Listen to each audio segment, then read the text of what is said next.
All right, let's talk about some books. Today I'm going to be talking about science fiction and fantasy books that are written by Black authors. And this is going to be the first episode, if you will, in a short series that I'm going to do that I think I'm going to call Read Read, as in what I've read and what I plan on reading. And it's going to look exactly the same because that's just the trick that we play on ourselves with English.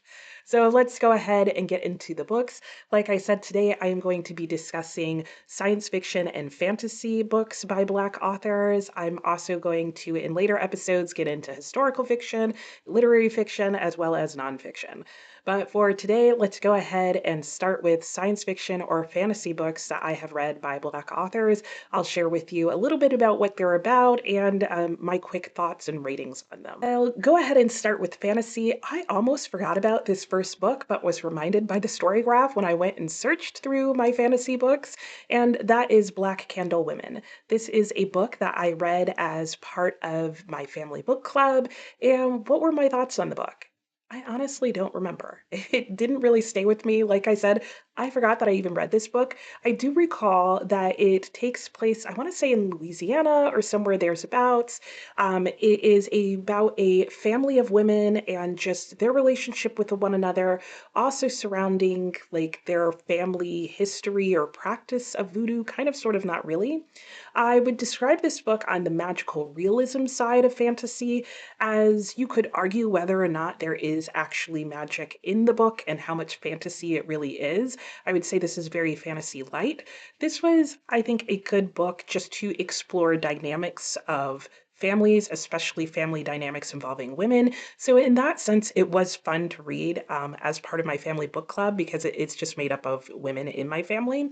And so it did give us some food for thought, though some of them were very turned off by the occasional references to voodoo. Now, if that is something that bothers you, having different religions or voodoo in your books, it's not heavily in the book. It's just referenced in the book as something that the family themselves are trying to figure out and wrestle with, and how that may or may not have affected their past. So in that sense, it's very interesting to see even them kind of struggle or wrestle with or consider their relationship to this type of magic that they feel like has had a place in their family.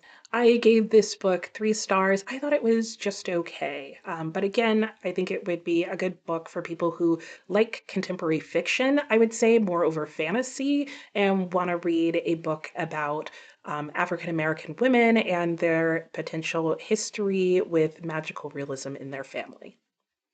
The next fantasy that I have to talk about is actually a fantasy series, and this is the extremely popular Broken Earth series.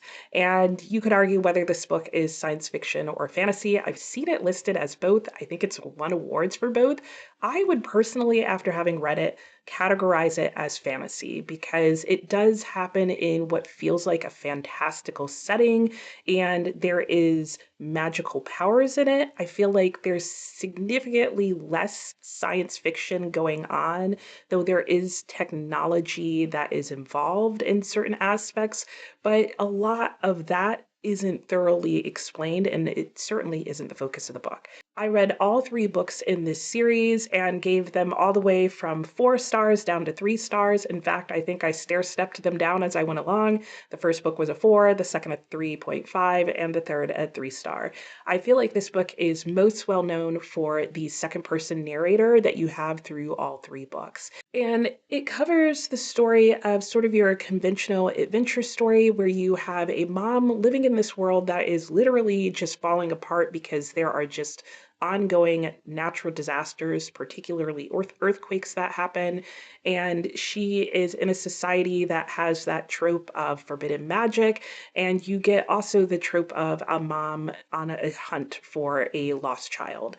The child's not lost, it's really kidnapped. And there are a lot of sort of political dynamics involved in that. And there's also a bit of a magical school to some extent, not Harry Potter like, but more like I would say more similar to like Poppy Wars kind of thing. So you get a lot of different elements of fantasy involved in this book in a really unique way, and I could see why it was popular. I didn't feel like the narration was like a huge pro or con one way or the other. I thought it was interesting. You do have to read all three books if you want to find out the voice behind the second person narrator. And I personally didn't feel like that was worth it. I just thought it was okay. So I guess at the end of the day, for me, the first book was really good getting into the story. It is a very interesting and unique setting, and what is going on there is very unique. But as the story went on, I just felt like it was kind of dragged out, and I really wish it had just been one slightly longer book. That said, you don't have to take my word for it. There are a lot of people who absolutely love this series and think it's one of the best things ever. I definitely would not say it's a bad book, and I do get how it was very unique in the world of fantasy and what was going on in fantasy at the time that it came out. That takes me to the two science fiction works that I have. And I should mention that these are not all maybe that I've ever read, but they're definitely the ones that I've read in the last 2 or 3 years. And the first one that I'm going to talk about is a science fiction work that involves some time travel, and that is Kindred by Octavia E. Butler. This was a book that I read as part of a book club that I was involved in at a library before I moved locations last summer. And it was the first book that I read with them. And man, did I feel like it was a smack upside the head. This is a very harsh book to read. Our main protagonist, and I can't think of her name, I'll put it on the screen, is living in, I believe, the 70s in LA. And it's just kind of, I feel like, floating through life. When she meets a man, things start going well for her. And then suddenly and inexplicably, she finds herself traveling back in time to the time of slavery in America. And it's not even like she's fitting into a story or a narrative or anything like that. She's literally herself just plopped in a different time period. And she suddenly, throughout the rest of the book, finds herself being pulled between these two periods of time, going back and forth between the 70s and I forget exactly when in slave time she is. If I can find out information about the time period she's traveling back to, I will put that on the screen.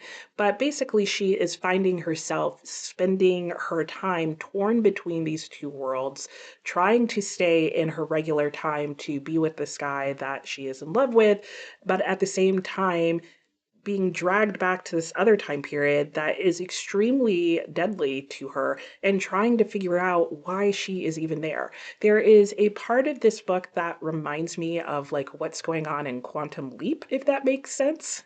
And if you've seen the movie or the TV show, but yeah. It was an interesting book, but it was very harsh. There is no like romanticizing of the South during the slave times. There's no like happy-go-lucky anything. It is a very bleak, dark book, very heavy.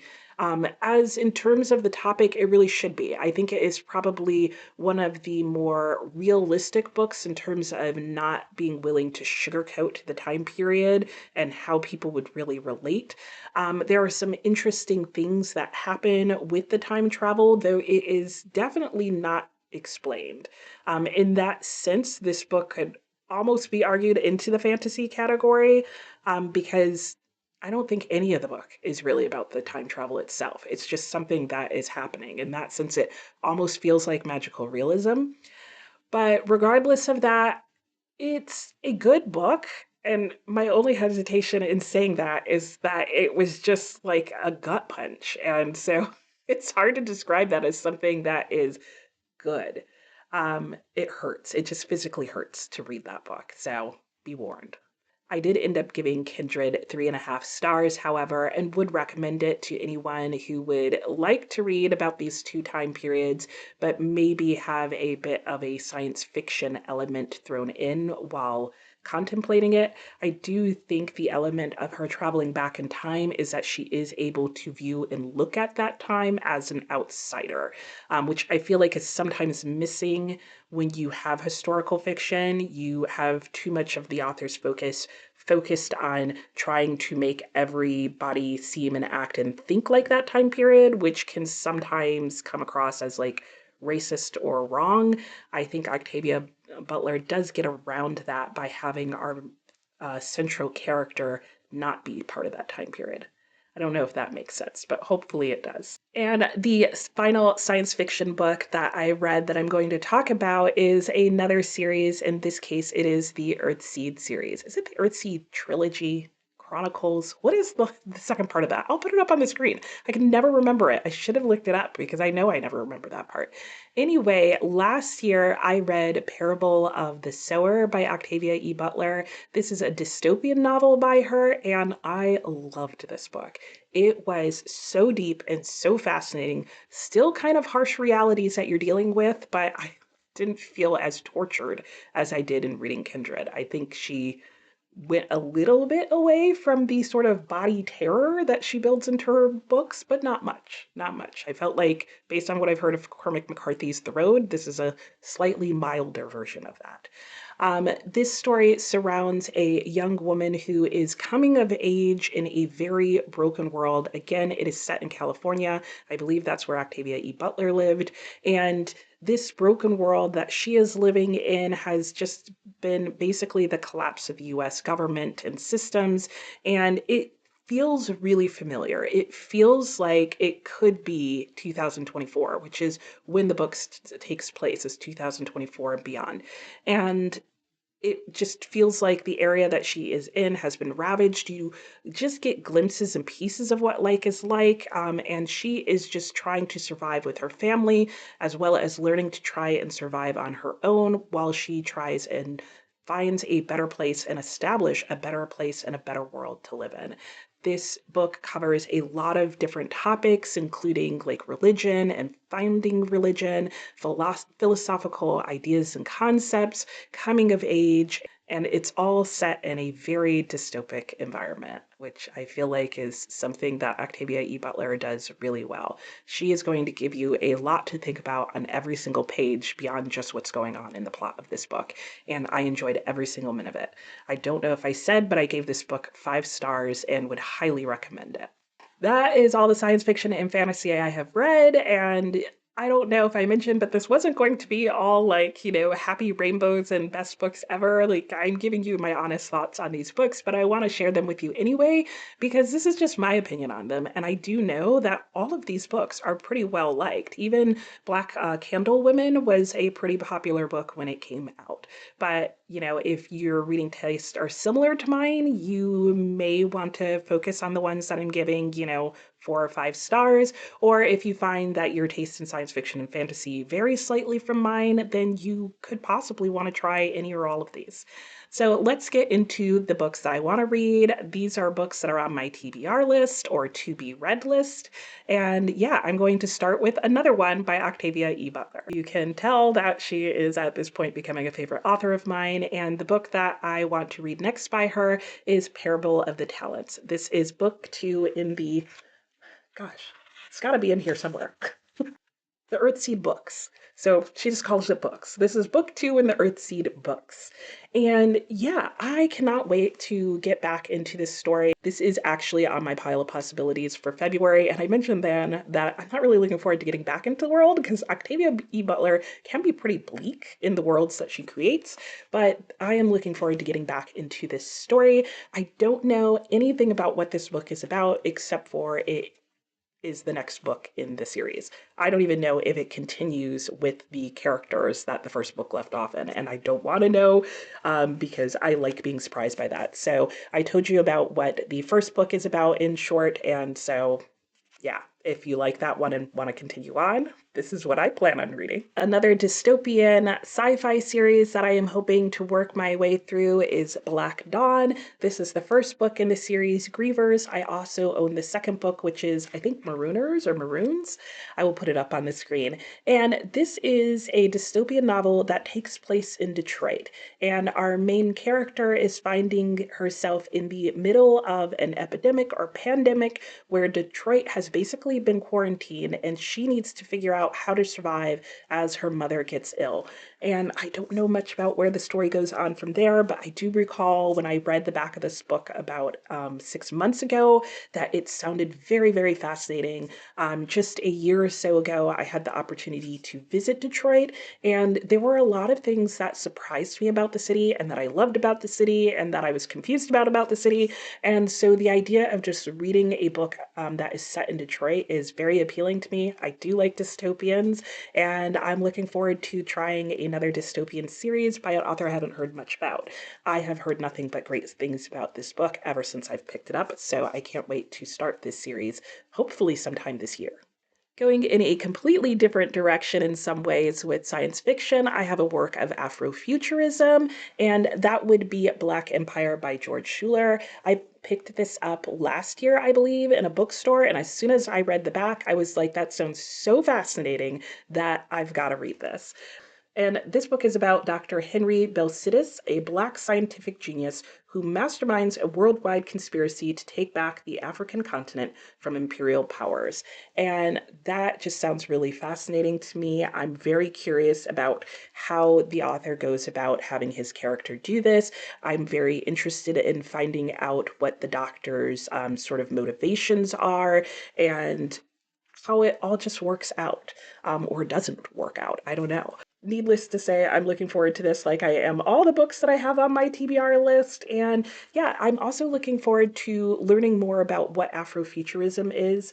This is considered a classic novel from a leading figure of the Harlem Renaissance. So I'm assuming that is the time period in which Afrofuturism came up in.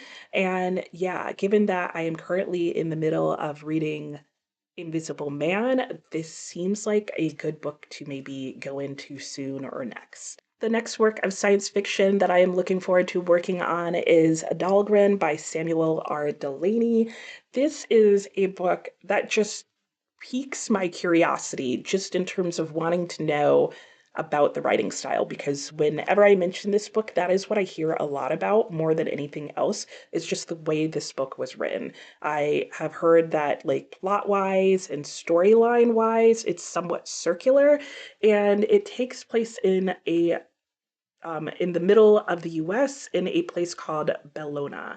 And something has happened there. The vast majority of the city has left the area, and the city has been taken over by criminals. And one day into the city walks a young man, a stranger named the Kid, and things go on from there. I'm guessing in an unexpected manner from what I've heard. I don't know much else about this book beyond then. It seems to be a favorite amongst some true sci-fi fans, so we'll see how I get along with it. I don't really know if it's a dystopian setting, how much like science is involved in it or technology, but I'm looking forward to finding out. And that's it. That is the collection of books, very short list of science fiction and fantasy that I have read, as well as what I'm looking forward to reading. Let me know if you've read any of these and enjoyed them, and let me know if there's books that you have really enjoyed in this category that are by Black authors that you have read and loved and I haven't mentioned. Be sure to subscribe and click the notification button if you would like to continue to hear more of my content. And that's it for me today, and I will talk to you next time. Bye.